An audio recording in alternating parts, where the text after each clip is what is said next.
క్షమించుము నన్ను యేసయ్యా, పాపినైనా నన్ను విడువకు యేసయ్యా.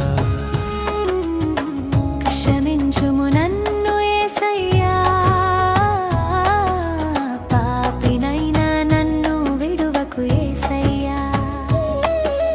చెదిరిన హృదయముతో నీ సన్నిధిలో వచ్చాను, నా దోషములు నీవే తెలిసిన వాడవు.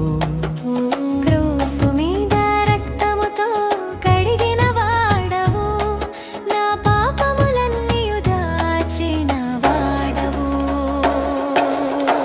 క్షమించుము నన్ను